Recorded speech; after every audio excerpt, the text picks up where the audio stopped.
మీ వారే ఏదో పెద్ద డీసెంట్ జాబ్ చేస్తున్నట్లు భలే చెప్తున్నావే. అయినా ఫేమస్ డాన్ అని ఇండియా అంతా తెలుసు. నీకు మాత్రం తెలియనట్లు నటించకమ్మా అంది. నందిత, నా మెడలో తాళి కట్టాక అతను ప్రెసిడెంట్ ఆఫ్ ఇండియా అయితేనే, కిరాయి రౌడీ అయితేనే ఏంటి నాకు? నాకు మాత్రం నా భర్త, అండ్ అది మాత్రమే నాకు ఇంపార్టెంట్. సో నేను ఇచ్చే రెస్పెక్ట్ ఇవ్వకుండా పోలేను కదా అంది నేత్ర. ఇదేరా బుజ్జి నీలో నాకు నచ్చింది. అందుకే చిన్నప్పటి నుండి నీతో ఫ్రెండ్షిప్ చేస్తూ ఉంటాను. అసలు వదులుకోలేకపోతున్నాను. ఎప్పుడు మన సెంటిమెంట్స్కి బాగా వాల్యూ ఇస్తూనే ఉంటావు. అవును, అలాంటిది నువ్వెందుకే పెళ్ళయ్యాక ఎప్పుడు చూసినా చుడిదార్లో కనిపిస్తున్నావు అంది. ఆయనకు నేను చుడిదార్లోనే డేలో కనిపించాలట, వితౌట్ మేకప్. అదే అలాగే కనిపించాలట. కొంచెం జలస్ అంది నేత్ర. అబ్బా సరిపోయిందమ్మా, ఇద్దరికిద్దరు. నువ్వేమో మీ ఆయన్ని నేను ఎక్కడ చూస్తానో అని చెప్పి అన్నయ్య అని వరుస కలిపి ఆయనని నేను చూడకుండా చేసేస్తావు. నన్ను బెడ్రూమ్లోకి తోసి అక్కడికే బ్రేక్ఫాస్ట్ పంపించేశావు. ఆయనేమో నిన్ను ఎవరూ చూడకుండా ఇలాగే చుడిదార్లో వాళ్ళంతా కప్పుకొని తిరగమంటారు. సరిపోయింది అని నవ్వుతూ అంది నందిత.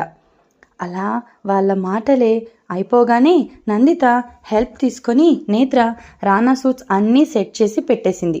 తర్వాత ఇంకా లంచ్ టైం అవుతుంది అనగానే ఆ రోజు రానా ఇంట్లో ఉన్నాడని అతని కోసం స్పెషల్ హైదరాబాద్ దమ్ బిర్యానీ చేసింది. చికెన్ దమ్ బిర్యానీతో పాటు మటన్ కబాబ్, ఫిష్ ఫ్రై కూడా చేసింది. ఇంతలో వంట మధ్యలో ఉండగా ఏదో సడన్గా గుర్తొచ్చింది. అమ్మో, ఇంతకీ కాన్ఫరెన్స్ అన్నారంటే ఇప్పుడు షర్ట్లెస్గానో కాన్ఫరెన్స్ అటెండ్ అవుతున్నారా ఏంటి అనుకుంటూ పరిగెత్తుకుంటూ నందిత చేయి పట్టుకొని గెస్ట్ రూమ్లోకి తీసుకెళ్ళి, ఇక్కడ వైట్ టీషర్ట్ ఉంటే మా ఆయనది ఇవ్వవే అంది. వెంటనే గెస్ట్ రూమ్ నుండి లిఫ్ట్ వరకు వెళ్ళి want to go to second floor అంది. అంతే, పైనున్న లిఫ్ట్ కిందికి వచ్చి డోర్స్ ఓపెన్ అయ్యాయి. నేత్ర ఎక్కగానే గోయింగ్ టు సెకండ్ ఫ్లోర్ అని డోర్స్ ఓపెన్ అయ్యాయి. వెంటనే కంగారుగా వెళ్ళి డోర్ లాక్లో ఉందనుకున్న డోర్కి జరగబోయి ఎదురుగా ల్యాప్టాప్లో వర్క్ చేసుకుంటున్న రానాపై పడింది. అసలు విషయం కూడా మర్చిపోయి అతన్ని గుద్దుకొని అతని మీద పడిపోయింది. దెబ్బకి నేత్ర చెస్ట్ రానా లిప్స్కి టచ్ అయ్యేసరికి ప్రాణం పోయినట్లయింది. వాట్ బేబ్, నన్ను వదిలి ఉండలేకపోతున్నావా?